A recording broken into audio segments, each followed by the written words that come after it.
गणनायकाय गणदैवताय गणाध्यक्षाय धीमहि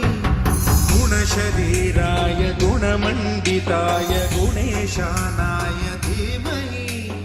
गुणातीताय गुणाधीशाय गुणप्रविष्टाय धीमहि एकदन्ताय वक्रतुण्डाय गौरीतनयाय धीमहि